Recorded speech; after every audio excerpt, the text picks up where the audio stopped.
Bom dia, meus irmãos, meus amigos aqui do nosso grupo Grãozinhos do Caminho, do nosso canal do YouTube. Sejam todos bem-vindos mais uma vez, mais uma segunda-feira, uma semana começando, ao nosso compromisso diário, nosso pequeno estudo do Livro dos Espíritos, do Evangelho segundo o Espiritismo, nossos grãozinhos no caminho de hoje. Hoje nossos grãozinhos trazem para a gente o capítulo 18 ainda, muitos os chamados e poucos os escolhidos. Reconhece-se o cristão pelas suas obras. Aqueles que me dizem, Senhor, Senhor, não entrarão todos no reino dos céus, mas só aquele que faz a vontade de meu Pai que está nos céus. Escutai essas palavras do Senhor, todos vós que repelis a doutrina espírita como uma obra do demônio. Abri os vossos ouvidos, pois o momento de ouvir chegou. Basta trajar a librê do Senhor para ser um fiel servidor? Basta dizer, eu sou cristão, para seguir o Cristo? Procurai os verdadeiros cristãos e vós os reconhecereis por suas obras. Uma árvore boa não pode produzir maus frutos, nem uma árvore má produzir bons frutos. Toda árvore que não produz bons frutos é cortada e lançada ao fogo. Eis as palavras do Mestre. Discípulos de Cristo, compreendei-as bem. Quais são os frutos que deve produzir a árvore do cristianismo, a árvore poderosa, cujos ramos espessos cobrem com a sua sombra uma parte do mundo, mas que ainda não abrigaram todos aqueles que devem se reunir ao seu redor? Os frutos da árvore de vida são os frutos de vida, de esperança e de fé. O cristianismo, tal como fez durante muitos séculos, prega sempre essas divinas virtudes. Procura espalhar os seus frutos, mas quão poucos os colhem. A árvore é sempre boa, mas os jardineiros são maus. Eles quiseram conformá-la à sua ideia, quiseram modelá-la segundo as suas necessidades. Eles a cortaram, diminuíram-na, mutilaram-na. Seus ramos estéreis não produzem maus frutos, pois nada mais produzem. O viajor sedento que se detém sob a sua sombra para procurar o fruto da esperança, que deve lhe restituir a força e a coragem, não distingue senão ramos infecundos, fazendo pressentir a tempestade. Em vão ele procura o fruto de vida na árvore de vida. As folhas caem secas, a mão do homem de tanto manejá-las queimou-as. Abri, pois, os vossos ouvidos e os vossos corações, meus bem-amados, cultivai essa árvore de vida cujos frutos dão a vida eterna. Aquele que a plantou vos convida a cuidá-la com amor e a vereis produzir ainda com abundância seus frutos divinos. Deixai-a tal como Cristo vô-la deu. Não a mutileis, sua sombra imensa quer se estender sobre o universo. Não encurteis seus ramos. Seus frutos benfazejos caem em abundância para sustentar o viajor sedento que quer atingir o objetivo. Não os colheis, esses frutos, para os guardar e os deixar apodrecer, a fim de que não sirvam a ninguém. Há muitos chamados e poucos escolhidos. Há sambarcadores do pão da vida, como os há frequentemente para o pão material. Não vos enfileireis entre eles. A árvore que produz bons frutos deve distribuí-los para todos. E depois procurar aqueles que estão sedentos, conduzi-os sob os ramos da árvore e dividi com eles o abrigo que ela vos oferece. Não se colhem uvas dos espinheiros. Meus irmãos, distanciai-vos, pois, daqueles que vos chamam para vos apresentar as dificuldades do caminho e segui aqueles que vos conduzem à sombra da árvore de vida. O divino Salvador, o justo por excelência, disse, e suas palavras não passarão. Aqueles que me dizem Senhor, Senhor, não entrarão todos no reino dos céus, mas só aqueles que fazem a vontade do meu Pai que está nos céus. Que o Senhor de bênçãos vos abençoe, que o Deus de luz vos ilumine, que a árvore de vida derrame sobre vós seus frutos com abundância. Crede e orai. Simeão, em Bordeaux, 1863. Muito bem, meus amigos. Nós que nos dizemos cristãos, temos o dever de ser cristãos, verdadeiramente cristãos.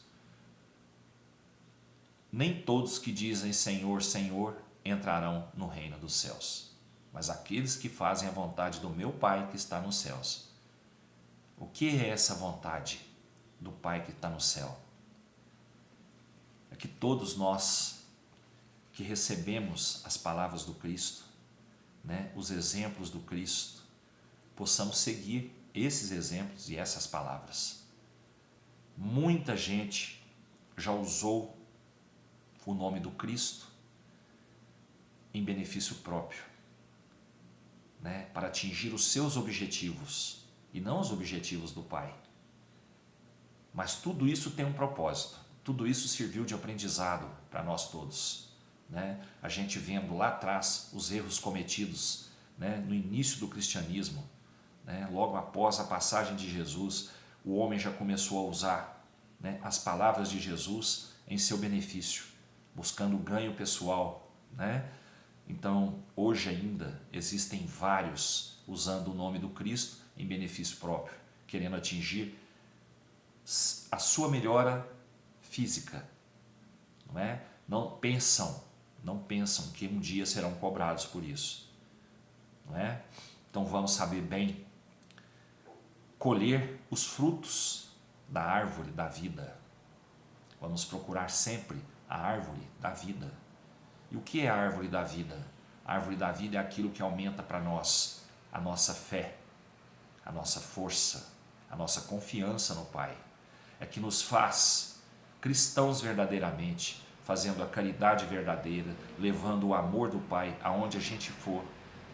Isso sim são obras que Deus quer ver a gente fazer, né? A gente executar essa obra, que é levar a palavra, que é levar o amor, que é levar o exemplo, né, a todos aqueles que nos circundam.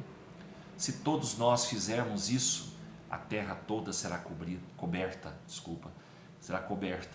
né, de amor, de união, de paz. É isso que Deus quer da gente. Que a gente use o fruto da árvore da vida, né, se alimente desse fruto e que esse fruto possa produzir mais e mais frutos, mais e mais árvores a serem plantadas, né, na nossa terra.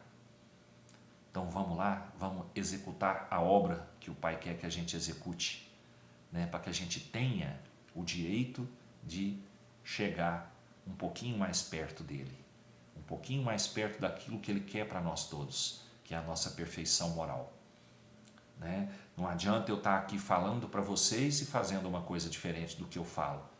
Eu tenho que falar e fazer aquilo que eu falo, dar exemplo daquilo que eu estou falando, praticar o amor e a caridade. Caridade que é o único caminho para nós. Então vamos procurar seguir esse caminho sempre, levar os frutos que a gente colheu da nossa árvore da vida e plantar cada vez mais amor nos corações daqueles que estão ao nosso redor. O Livro dos Espíritos traz para a gente hoje o capítulo 11, os três reinos, os minerais e as plantas, os animais e o homem e a metempsicose. Metempsicose, palavra difícil, né? Os minerais e as plantas, a questão 585. Que pensais da divisão da natureza em três reinos ou em duas classes, os seres orgânicos e os seres inorgânicos?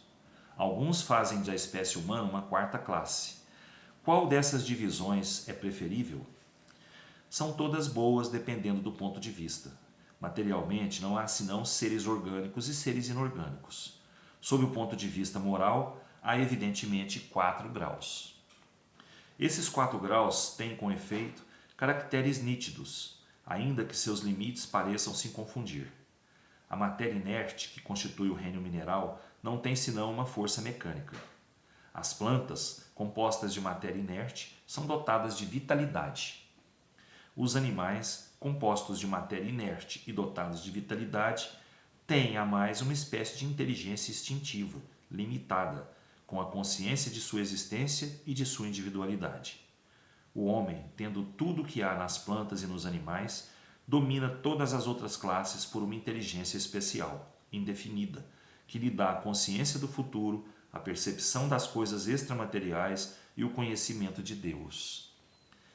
Então é assim que se divide, né, as 4 classes, os 4 graus existentes, né, aqui na nossa Terra. E nós, como seres criados para dominar todas as outras classes com o uso da nossa inteligência, nós temos consciência do porquê estamos aqui, de qual que é a nossa obrigação aqui e do que virá se nós cumprirmos bem, né, a nossa etapa terrena. Então todos têm, né, todos são frutos da criação de Deus. As pedras que não têm vitalidade, os animais que têm a vitalidade, né, e têm um instinto, eles sabem que são únicos, cada um, eles sabem disso, eles têm um espírito que os habita, são espíritos ainda em evolução também, mas são bem mais atrasados que os humanos, e temos nós humanos encarnados aqui com a nossa individualidade, a nossa vitalidade e o nosso espírito para progredir, usando para isso o que o Pai deu sobre todos os outros, que é a nossa inteligência. Então vamos lá, vamos aplicar isso sempre, né, para o nosso progresso. Tá certo? Pessoal, que Jesus nos abençoe, nos fortaleça, nos dê cada dia mais amor no coração, fé, confiança, para que a gente siga sempre firme no caminho que nós escolhemos. E que esse caminho que a gente escolheu seja o caminho do bem sempre. Fiquem todos com Deus, até amanhã, se Ele quiser, e eu tenho certeza que Ele quer. Beijo no coração, pessoal.